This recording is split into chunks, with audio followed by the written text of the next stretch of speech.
Alors, ici je vous propose la suite des vidéos concernant donc la documentation technique et le sujet qu'on va aborder aujourd'hui est la codification et en plus on verra un peu l'intérêt de la fiche article d'ailleurs qui intervient dans beaucoup de logiciels, enfin qui est le point central en fait des différents logiciels, donc il est bon de connaître un peu le mode de fonctionnement de la fiche article et de la codification qui va avec.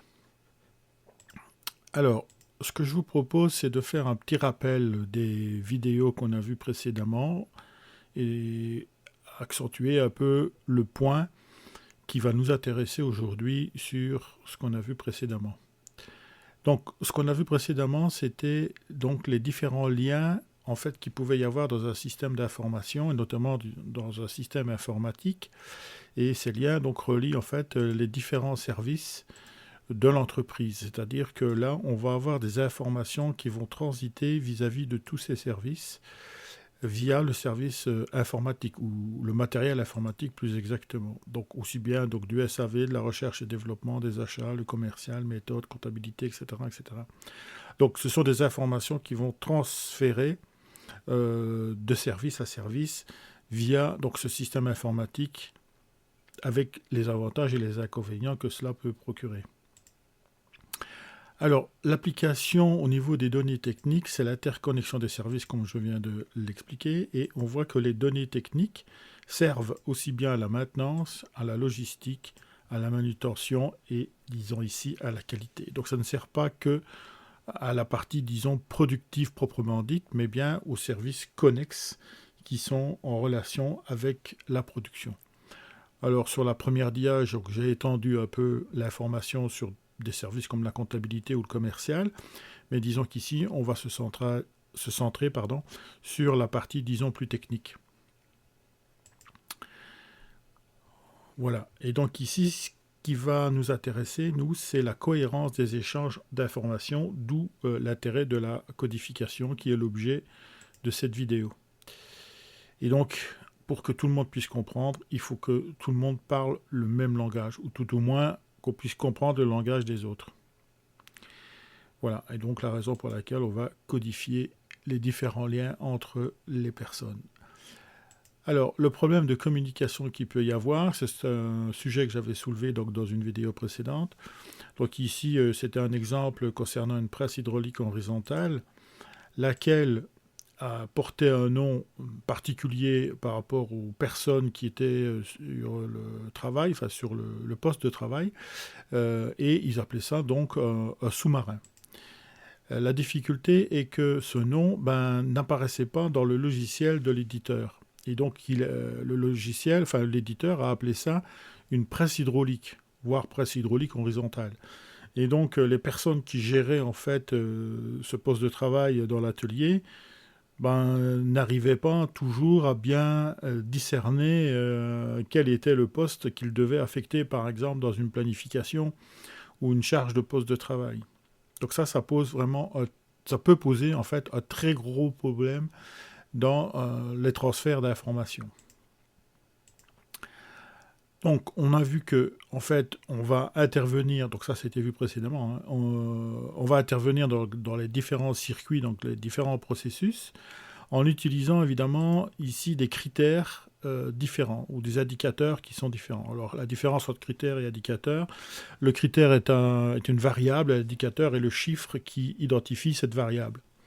Et donc ici, on va avoir donc des critères ou des variables, comme vous voulez, pour un fournisseur, le type de cycle par exemple, le nombre de pièces qui est OK, donc ça c'est plutôt pour la qualité, et les pannes de machine, donc là on n'est plus en rapport avec la maintenance, mais on informe également donc le circuit de production par exemple, ou le circuit de transport interne si la machine est un élément de manutention par exemple.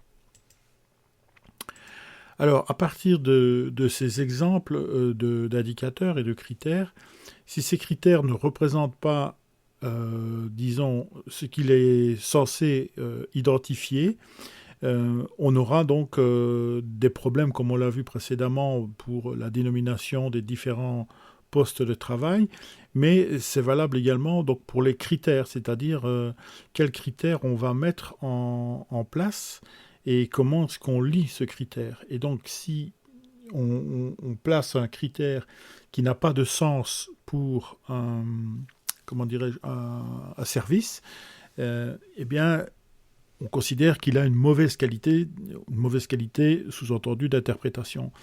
Et donc, ça peut être une prise de tête. Donc, par exemple, on va changer les unités. Si on change les unités, ben, c'est plus du tout la même chose. C'est-à-dire que, par exemple, donc ici, je ne l'ai pas mis, mais j'avais repris un exemple précédemment, notamment dans le calcul des heures de travail. Ça va. Donc, il faut savoir que dans la production, ben, on va calculer en heures de travail, on ne va pas calculer en journée, alors que le RH va plutôt calculer en journée. Idem pour la planification. Si vous avez des gens qui planifient, ils peuvent planifier non pas à l'heure, mais parfois à la journée. Ou ce qu'on appelle au quart, c'est-à-dire donc 6-2, 2-10, etc. Et donc, il faut essayer d'ajuster en fait les critères, donc les fameuses variables, pour que ça puisse parler à chaque personne et qu'il n'y ait pas trop de difficultés entre les liens des différents processus. Alors évidemment, plus c'est complexe, plus les temps de modification se rallongent, et donc l'utilisation même de l'outil informatique peut se retrouver allongée. Donc quelquefois, on a l'effet inverse, c'est-à-dire qu'en mettant un système informatique, on ne va pas toujours simplifier, on va parfois même rallonger un petit peu, notamment par la saisie des données. Et donc, deuxième problème, ce sont les erreurs d'interprétation. C'est ce que je viens d'énoncer avec les unités de mesure, par exemple. Et donc, ces erreurs d'interprétation qui peuvent occasionner des coûts supplémentaires. Donc, dans la planification dont je parlais juste avant, eh bien, si vous vous trompez, si c'est mal ajusté, c'est pas vraiment une erreur, mais si c'est mal ajusté entre des heures et des journées, eh ben, il peut y avoir des absences, et donc des absences de poste, et donc une impossibilité de produire. Ou alors des productions en heures supplémentaires, ce qui donne des coûts supplémentaires, juste parce que c'est dû à une mauvaise organisation et une mauvaise lecture des informations. Alors, on avait vu également donc dans la gestion des flux. Donc, un flux, c'est quoi? C'est en fait une arrivée de matières premières notamment et de composants. Alors, les composants, donc, ce sont des produits qui ne subissent pas de transformation.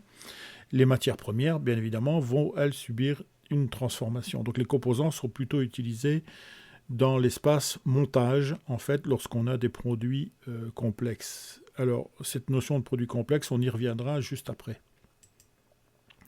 Donc le flux va se caractériser par un déplacement de produits à travers donc, un processus de fabrication, et il finit sa course dans un stock de produits finis, et enfin donc il va être transféré chez le client. Donc chaque fois, donc, il y a un déplacement en fait du produit. Donc si on analyse d'une façon un peu plus générale, on s'aperçoit que le processus de fabrication, donc, qui est en fait une succession d'étapes, doit être tracé, c'est-à-dire qu'on doit pouvoir le suivre. Donc dans la vidéo précédente, j'avais relevé en fait qu'on utilise ce qu'on appelle donc des fiches suiveuses, c'est-à-dire des documents qui vont nous permettre de savoir où en est la progression en fait du produit qui est en train de se transformer et à quelle étape il va se transformer. Donc ici, j'ai pris simplement l'exemple d'une douchette. Donc la douchette, c'est le petit appareil ici qui se trouve là, voilà. Hein, donc ça, c'est une douchette et qui va lire donc ici donc le code barre qui se trouve ici. Et donc cette information est en fait ensuite transférée dans l'ordinateur qui va en fait repérer par rapport à la planification s'il y a des écarts de délai, par exemple. Donc ça, c'est un élément qu'on peut retrouver. Alors, c'est pas forcément avec des codes barres, hein. Ça peut être des choses beaucoup plus faciles, des papiers qui sont imprimés et qui sont physiques, en fait, hein, qui suivent des bacs, par exemple, où se trouvent les pièces. Hein. Donc ça, il y a différents éléments. Alors, ces fiches suiveuses, donc la caractéristique, c'est qu'elles contiennent donc l'ensemble des tâches à réaliser à chaque poste de travail. Alors, on verra dans une vidéo suivante ce que c'est qu'une gamme de production, une gamme d'usinage ou gamme de fabrication, qui est en fait la description du processus en lui-même, mais en détail. Voilà, donc ça on les retrouve à chaque poste de travail. Alors, voilà pour le rappel. Donc là, vous avez une petite synthèse de ce qu'on a vu précédemment sur les vidéos précédentes. Maintenant, on va passer à l'identification des produits. On va essayer de déterminer un peu ce que c'est un produit, ce qui va nous permettre après de mieux coder ou de mieux comprendre en fait le codage qu'on va associer aux différents produits que l'on peut avoir suivant les processus dans lesquels vous allez vous trouver. Alors, ici, c'est complètement subjectif, hein, la classification que je vous donne. C'est quelque chose qui est fait de façon empirique. Hein. Il n'y a pas de normes associées à ce que je vais expliquer ici. Alors, le produit est un produit assemblé, et donc j'ai pris le premier cas qui est un produit complexe. Donc ici, si je prends quelque chose qui est relativement simple quand même, mais qui est un peu plus complexe parce qu'il y a de multiples éléments qui viennent s'ajouter pour constituer le produit dans son ensemble. Donc ici, c'est un radiateur électrique. Et donc, j'ai ici repris une photo d'une vue éclatée en fait du radiateur. Alors, si je prends un produit un peu plus complexe, qui est un moteur d'une voiture, donc là, on voit qu'il y a déjà un peu plus de pièces. Donc, je n'ai pris que ici le moteur. Donc ici, il y a, je ne sais plus, une trentaine ou une quarantaine de pièces différentes. Hein. Parce qu'ici, par exemple, vous avez ici les bougies. On a mis l'élément 4, hein, mais en fait il y a 4 bougies. Hein. Ici les soupapes, il y en a 2, 4, 6, 8. Ici on a l'élément 3. D'accord. Donc c'est en ça que ça peut devenir complexe parce que ce sont des lots de fabrication à ce moment-là. Quand on fait 8 pièces identiques, ça devient des lots. Ça va, et donc on va gérer ça d'une façon un peu différente. Alors, continuons. Donc, les produits assemblés avec un grand nombre de composants, c'est ce que je viens d'expliquer, et les composants avec une matière première de nature différente. Ça, c'est le cas le plus fréquent. C'est-à-dire que sur le moteur, vous allez retrouver, je ne sais pas moi, les joints ici qui sont dans une matière qui peut résister à la température, par exemple. Vous allez avoir des aciers de qualité différente, donc de l'aluminium pour le bloc moteur par exemple, et de l'acier pour le vilebrequin ici ou pour les pistons.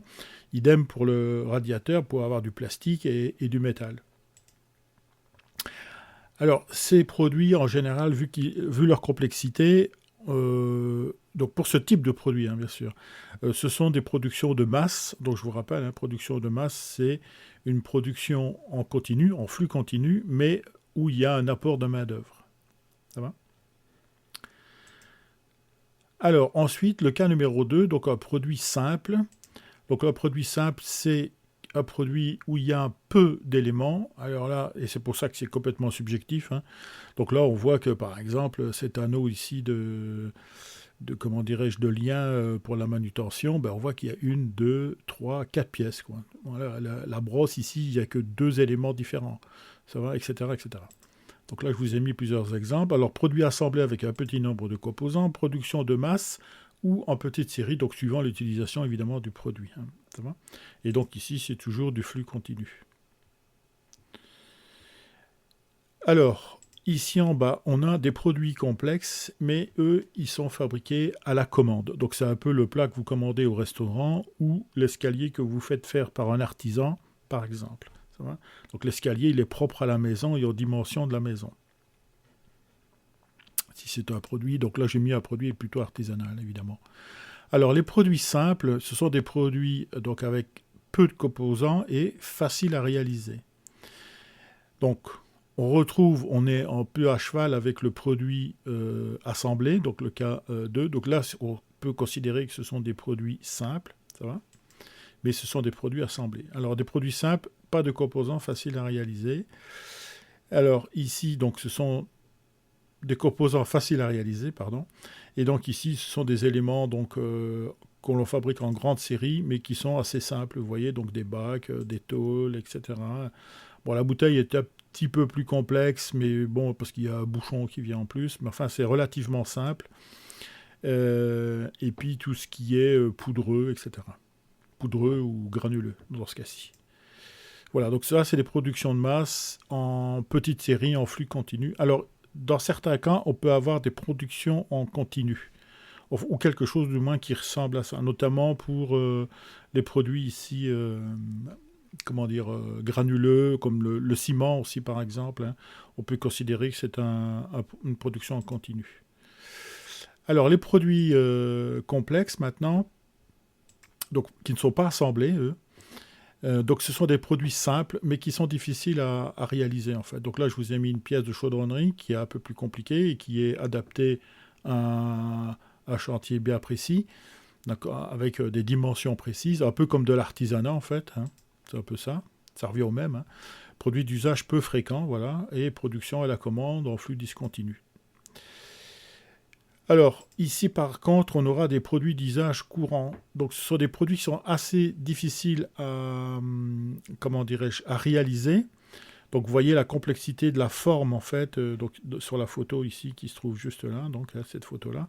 Donc, la forme est relativement compliquée, comme le bloc moteur, des radiateurs. Alors ici, j'ai pris vraiment un radiateur en fonte ancienne génération, et des hélices, par exemple, enfin, ce genre de choses. Donc là, on est plutôt parti sur de la fonderie, ou des éléments de production de ce type-là. Donc ce sont des produits qu'on peut retrouver assez fréquemment. Et donc là, on peut faire des productions de masse ou en petite série, suivant la destination en fait, de la clientèle. Voilà, un composant avec... Ah oui, j'ai oublié de le dire, la matière qui compose en fait, ces différents produits, en général, elle est unique, c'est-à-dire qu'on a parfois deux matières au grand maximum. Ça va, ou une composante des deux. Alors, une petite synthèse sur les produits. Donc, les produits assemblés, donc le cas numéro 1, donc j'ai pris les produits complexes, un bloc moteur par exemple, donc une production de masse. Le cas numéro 2, donc c'est un produit plus simple, mais qui est assemblé, hein, toujours, et donc avec peu de composants. Donc là, on peut avoir aussi une production de masse. Les produits simples, donc on peut reprendre le cas numéro 2, donc du produit assemblé, on peut le considérer comme un produit simple. Donc ici, j'ai pris un plat de restaurant, par exemple. Donc là, on est sur des productions de petites séries ou voire à la commande. Alors, faites attention, donc ici, la classification que je donne n'est pas une classification normée, je reviens un peu là-dessus, mais c'est très important parce que, par exemple, si je prends le cas de la cuisine des plats, si je fais, comment dirais-je, des plats à emporter, genre McDo, c'est toujours les mêmes plats, hein. Donc on passe même plutôt non pas à des productions en petite série, mais parfois à des productions de masse, c'est-à-dire que les plats sont déjà préparés, en sacs lyophilisés, et on va les plonger dans des bains-maries. Et puis, il n'y a pas de préparation à faire, en fait, hein. Il n'y a même pas besoin de les assembler. On ouvre le paquet, on le met dans l'assiette, et puis c'est terminé, quoi, par exemple, hein. Alors, le cas 2, donc, pour les produits simples, donc de la visserie, par exemple. Donc, ici, c'est aussi une production en petite série, ou alors ça peut passer dans une production de masse également. Voilà, production de masse. Et donc, les produits complexes, alors là, c'est des produits complexes, mais à réaliser, donc plus à assembler, hein. Et donc ici, la chaudronnerie, comme on vient de le voir juste avant, voilà. Donc là, c'est des flux discontinus, hein, des productions de petite série ou à la commande. Et les cas numéro 2, donc des produits de grande consommation qui, eux, sont plutôt des productions de masse. Donc voilà un petit peu pour les différents types de produits, et on va associer à ces produits une codification qui sera adaptée, si vous voulez, aux produits. Alors codification qui est pas toujours, comment dirais-je, indispensable ou nécessaire. Dans le cas ici du composant, ici, voilà, complexe, vous voyez que en fait, ici sur la photo, il y a plusieurs éléments qui sont soudés. On ne va pas forcément, si vous voulez, donner une codification pour chaque élément. On va donner une codification pour l'assemblage, en fait. Ça va? Donc ça, c'est possible qu'il n'y ait pas de codification, surtout si on est dans des structures d'entreprises qui sont relativement réduites. Parce que, bon, tout simplement, la codification prend du temps. Et quelquefois, ça prend un peu trop de temps par rapport à ça. Par contre, lorsqu'on va faire de la production de masse, donc ici, donc le produit ici, là, on va codifier, parce que là, c'est nécessaire, étant donné la quantité de production, parce qu'on n'a pas tellement le droit à l'erreur, si vous voulez. Ça va. Donc ça, c'est plus difficile. Alors, la production de masse, hein, je le rappelle, la production de masse se fait avec des personnes qui sont, disons, moins qualifiées que quand on fait des produits, disons, de style artisanaux, donc des pièces uniques. Hein. Donc là, on a des ouvriers hautement qualifiés pour faire ce genre de choses. Donc voilà un petit peu ce qui va arriver pour la fameuse codification qu'on va entamer maintenant.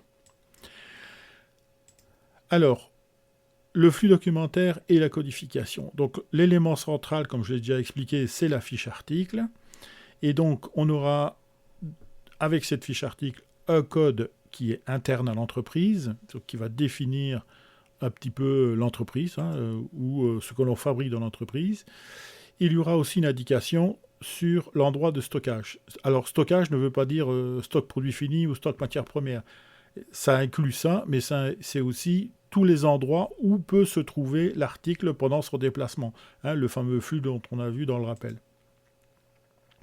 Alors justement, donc, lorsqu'on va entamer le flux, on va lancer évidemment la production et donc le déplacement des pièces. Et donc on va récupérer les informations de la fiche article et on va ajouter un élément supplémentaire qui est le bon de sortie magasin dont j'avais parlé dans une des vidéos précédentes. Donc qui est un document qui autorise en fait la sortie d'un magasin et qui déclenche en fait le lancement de la production. Deuxième élément qu'on va associer est une affectation à la commande interne. Alors, commande interne qui correspondra à un code client. Alors ici, vous voyez déjà un petit peu la difficulté qui commence à agrandir, c'est-à-dire qu'on va avoir deux codes pour la même chose. C'est-à-dire, il y aura un code client qui appartient au client ou au service commercial, par exemple. Par exemple, si on travaille avec des concessionnaires, ils peuvent avoir... enfin, le concessionnaire, c'est peut-être pas... Non, plutôt des agents, parce que le concessionnaire, il fait plus ou moins partie de la structure, de l'organisation de l'entreprise. Mais un agent, par exemple, indépendant, qui achèterait des voitures, lui, il va dire, voilà, ma commande numéro une telle. Ça va.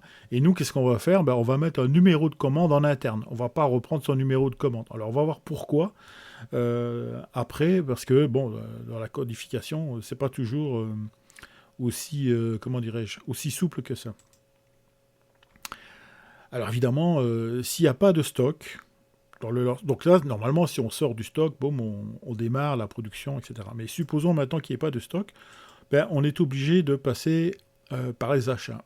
Et par les achats, on va reprendre les informations du lancement. Voilà, ici, et on va reprendre également les indications de la fiche article. Et là, on aura un code supplémentaire qui est le numéro de commande fournisseur. Et la même chose va se reproduire avec ce qu'on avait avec le client. C'est-à-dire, on aura un numéro de commande qui nous est propre et le fournisseur aura un numéro de commande interne. Ça va? Donc on change les rôles, si vous voulez. Hein. Donc tout à l'heure, dans le lancement, en fait, c'est nous étions le fournisseur et il y avait un client. Et dans l'achat, évidemment, nous sommes le client et nous avons un fournisseur. Mais c'est exactement le même processus, enfin le même genre de processus en tous les cas. Et donc, on va ajouter un compte produit, fournisseur, compte interne. Ça va? Donc, le produit en interne et le produit client n'a pas forcément le même code.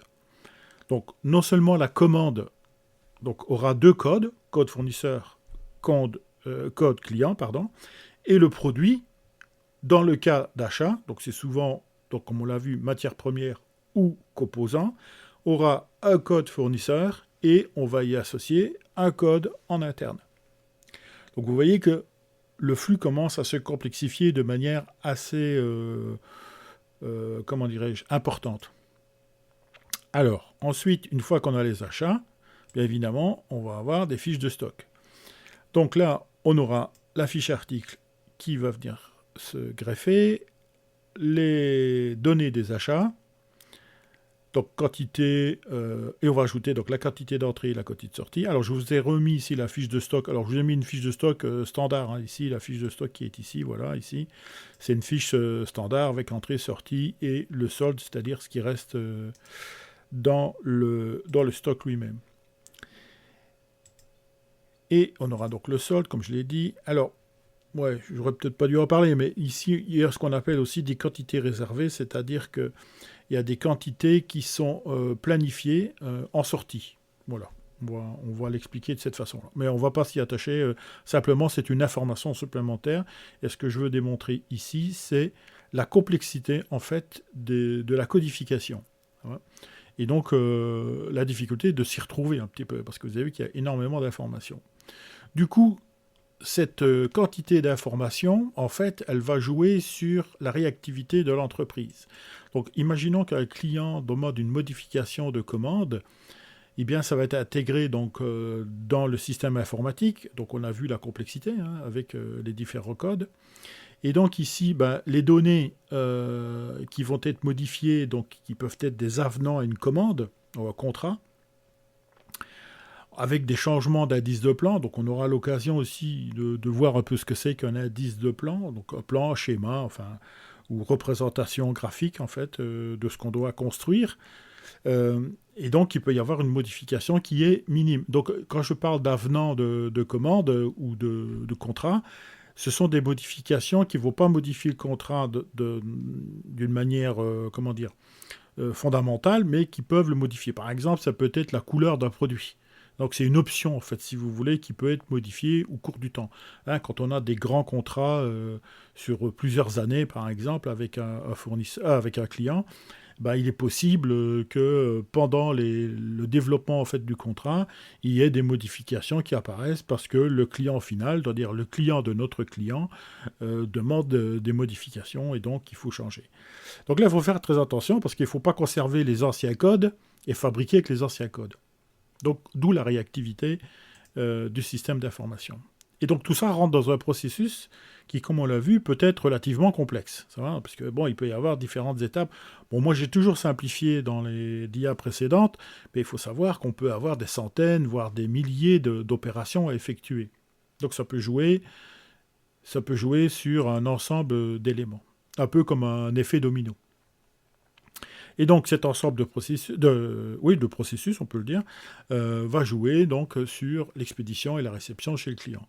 Donc vous voyez que le circuit est relativement long et qu'il faut bien veiller à ce que les informations soient correctes pour qu'on puisse réagir rapidement. Donc il ne s'agit pas d'avoir un système qui est, disons, en stabilité, mais stabilité immobile, si je puis dire. Ça va ? Donc il faut quelque chose qui puisse bouger, qui puisse être flexible et réactif.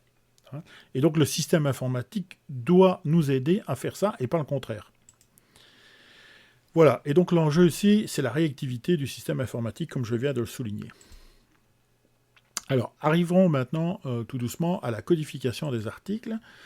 Et donc on aura deux types de codification. L'une qu'on va appeler parlante et l'autre qu'on va appeler arbitraire. Alors la parlante, elle est propre à l'entreprise, généralement. Donc j'ai pris un exemple ici, voilà un code, et ce code va identifier, par exemple, ici VB, les deux premières lettres, ça va être vis à bois.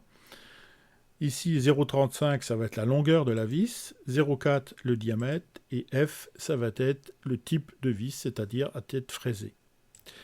Lorsqu'on a une parlante, mais qui est normée ici, dans ce cas-ci, donc qui n'est pas propre à l'entreprise, on a une norme d'acier, par exemple, j'ai pris ici une référence, donc la NF 35501, donc qui va en fait définir la qualité de l'acier.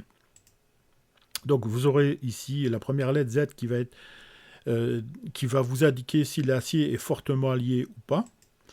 Ici qui vous donne le taux de carbone dans l'acier, donc pour vous donner la qualité de l'acier, suivant que c'est un acier destiné au soudage ou à une résistance mécanique par exemple. Vous aurez un élément allié dans l'acier, donc dans ce cas-ci du chrome, et vous aurez la teneur en chrome. Alors, après, on met ou on ne met pas, suivant la teneur. Donc ça, c'est la norme qui le définit. S'il y a d'autres éléments qui rentrent dans la constitution de l'acier. Alors, arbitraire, c'est tout simplement un code qui est... comment est-ce que je vais dire ça qui n'est pas défini ni par l'entreprise ni par une norme en fait. Et c'est un code qui généralement ne dure pas dans le temps. Ça va. Et alors arbitraire, ça peut être aussi donc qui n'est pas une norme, qui ne fait pas partie de l'entreprise, mais qui est admis par le plus grand nombre. Ça va. Donc alors qui est plus ou moins une norme. Hein. On appelle ça aussi critérié, c'est-à-dire qu'on définit un ensemble de critères qui définissent un élément qui n'est pas encore normé. Alors, je vous avouerai qu'il y en a très très peu, des choses comme ça, qui ne sont pas normées, puisqu'en fait, à partir d'un certain moment, les normes, par exemple, arrivent pour tout quantifier, quoi, en gros. Hein. Mais ça peut être, par exemple, dans l'établissement de couleurs, par exemple. D'accord ? Donc, il peut y avoir des métiers ou des professions dans lesquelles ils ont un langage pour déterminer, en fait, les différentes qualités de produits. Ça va ? Alors, un autre exemple que je vais vous donner... Alors ici, ce qu'on va faire apparaître est dans la codification. Donc là, je vous ai montré donc, des codes qui identifient quelque chose ou qui représentent quelque chose. Oui, le code arbitraire, c'est aussi des fois un code qui ne signifie rien. En fait, c'est juste un code, si vous voulez, c'est-à-dire un numéro, parce qu'il faut donner un numéro. Hein. Si vous avez fait un peu de base de données en informatique, il y a ce qu'on appelle les clés primaires. En fait, vous donnez un code d'identification, mais qui n'a pas vraiment de sujet, si vous voulez. Alors ici, j'ai pris un exemple avec une clé, c'est-à-dire, vous avez vu que bon, c'est une série de chiffres avec des lettres. Eh bien, ce qu'on veut, c'est être sûr que le code, on ne se soit pas trompé dedans. Donc, plus il va y avoir de chiffres, ou des chiffres et des lettres, pardon, eh bien, au plus au risque de se tromper. Donc, on va essayer de trouver un moyen pour ne pas se tromper, notamment lors de la saisie, et c'est pour ça qu'on met ce qu'on appelle une clé. Donc ici, je pris un exemple, donc la carte bancaire, par exemple, mais on a ça sur les billets de banque aussi, enfin sur tout un tas de trucs, votre numéro de sécurité sociale, etc., etc. Donc ici, c'est assez simple, donc on va multiplier donc, par 2 le premier, le troisième et le cinquième chiffre, donc chaque fois successivement, par 2, voilà, et si le résultat est plus grand que 9, on retranche 9. Voilà. Donc c'est un processus, hein, tout simplement. Voilà. Après la première étape, on obtient un premier numéro. On calcule la somme de tous les chiffres, voilà, ici, et on obtient 67. On prend le reste dans la division par 10. Voilà. Donc ici, on aura 6,7. Puis on calcule 10 moins le résultat, et on obtient donc une clé. Donc 6,7, ça fait 7. 10 moins 7, ça fait 3. Voilà. Et le numéro complet de la carte devient donc ce numéro-là avec au bout. Hein, donc ici, vous avez vu, donc ici, là, le chiffre, il n'y est pas. Et là, la clé est apparue ici. Voilà, donc on est passé de ça à ça. Voilà. Et donc, juste pour le détail, voilà. Donc, idem que tout à l'heure, donc on a fait ici un code qui est en fait parlant pour... les gens qui sont dans le système bancaire. Donc ici, on peut dire que c'est un peu arbitraire, hein, parce que ça, c'est valable un peu pour tous les, comment dire, pour toutes les banques en fait. Hein. Par exemple, vous avez entendu parler du système SWIFT, ben, c'est un peu ça aussi. Hein. Donc c'est une codification, mais qui n'est pas vraiment normée, mais qui est admise par un ensemble d'éléments dans un secteur d'activité. Donc type de carte, par exemple, ici on sait que c'est 4970, c'est une carte de la banque postale, un numéro interne à la banque, et enfin donc la clé qui permet de vérifier si on ne s'est pas trompé dans le code. Alors la codification des articles, l'avantage de faire ça, c'est qu'on a un repérage rapide avec un peu d'habitude. L'identification par ordinateur, donc, qui permet une traçabilité, donc qui est un élément important, notamment pour la qualité. L'interprétation sans ambiguïté, donc on l'a vu grâce à la clé, hein, donc qui nous empêche de faire des erreurs de doublons. Justement, alors ça c'est très important parce que ça arrive quand justement on n'a pas de codification, on met des noms par exemple, eh bien, lorsqu'on met des noms, s'il y a plusieurs personnes qui travaillent sur différents produits, pour une même pièce, des fois, ils mettent des noms différents, ou légèrement différents, quoi. Et c'est parfois difficile de s'y retrouver. Et donc, c'est pour ça que la codification évite ce genre d'erreur. Donc, facilite le marquage, donc prend peu de place, c'est-à-dire que dans la traçabilité, normalement, chaque pièce qui sort de la production doit être marquée. Ça va? Donc, on doit pouvoir l'identifier justement pour pouvoir faire cette traçabilité. Alors, les inconvénients, c'est qu'il y a un risque d'erreur en termes de saisie si c'est long. Ouais, donc, ça, c'est évident. Les difficultés à gérer les évolutions de l'article, parce que là, il faut changer les codes, etc. Et donc, il faut savoir les codes où ils se trouvent. Donc là, évidemment, l'avantage, c'est d'avoir un système informatique souple. Et notamment sur les indices d'avenant, comme je l'ai expliqué tout à l'heure. Alors, gestion double entre le client et le fournisseur, donc ça, c'est un inconvénient. Donc, il faut chaque fois refaire un code en interne, et savoir à quoi correspond, parce que quand vous appelez votre fournisseur, il ne vous parle pas avec votre numéro à vous. Hein. Il parle avec son numéro à lui. Ça va? Et donc, vous devez être capable de faire la liaison entre ce dont il parle et ce que vous avez, vous, en stock ou ce que vous voulez obtenir pour votre système de production. Alors, donc ça, c'est lorsqu'on a des codes propriétaires, hein, c'est ce que j'ai expliqué. Alors, risque de créer un code non adapté, donc par exemple les codes qui sont sans clé, quoi. Ça, c'est un risque quand même, parce que là, les erreurs peuvent arriver assez facilement. Alors, il y a un type de code qu'on appelle le code d'article fantôme. Alors, qu'est-ce que c'est que cet article fantôme? Ce sont des articles, en fait, qui bougent un petit peu dans le temps, quoi. Alors, ce sont des codes associés à des articles qui ne sont pas véritablement... qui ne sont pas vraiment des articles, en fait. Alors, par exemple, ce sont des regroupements en kit. Donc, lorsqu'on fait des préparations pour le service de production, il peut arriver à ce qu'on ait un ensemble de pièces qui rentrent dans un module de montage. Et donc, on va appeler ce module avec un numéro de code. Mais ça ne représente pas une pièce, un élément qui est commercialisable, par exemple. Ça va? Donc, qui est propre vraiment au processus de production. Ça peut être aussi donc les fameuses pièces peintes, c'est-à-dire qu'une fois que la pièce est peinte, la pièce, elle est toujours ce qu'elle est, mais elle a une couleur différente, tout simplement. D'accord? Et donc, il peut arriver qu'on donne deux codes donc pour la même pièce, et c'est pour ça qu'on appelle ça le code fantôme, c'est-à-dire que c'est une espèce de double, si vous voulez, de cette pièce. Mais qui n'est pas une pièce, hein, et c'est pour ça qu'on dit que ce sont des articles virtuels. Voilà. Alors, la fiche article, donc voilà ce qu'on peut y retrouver. Donc la fiche article, en fait, devient en fait la synthèse de toutes ces informations, de toutes ces codifications qui passent dans tous les processus. Donc c'est vraiment le point central de gestion des données, en fait, dans un système informatique. Donc là, je vous ai pris un exemple très simple, avec une codification, donc avec le libellé de ce que c'est, donc la table de pesée standard, avec donc le type, si c'est fabriqué ou si c'est acheté, si c'est à l'unité, etc., etc. Enfin, vous voyez tout un tas d'informations ici. Donc le délai, alors ça peut être le délai d'appro ou le délai qui est donné pour le client. Alors les dates qui sont déjà programmées, notamment pour les fameuses pièces qui sont réservées. Alors ça, on verra le numéro d'ordre de fabrication qui est aussi un document. Donc c'est la fiche suiveuse en fait. Alors vous voyez déjà ici, je vous ai parlé de fiche suiveuse, je vous parle ici de numéro d'ordre de fabrication. Ça commence déjà un peu à se complexifier et c'est un peu ce qui se passe dans les entreprises, quoi. Donc il y a un vocabulaire à apprendre, si vous voulez, suivant l'entreprise dans laquelle vous vous trouvez. Donc il peut y avoir plusieurs dénominations qui situent à peu près la même chose dans des entreprises différentes. Voilà.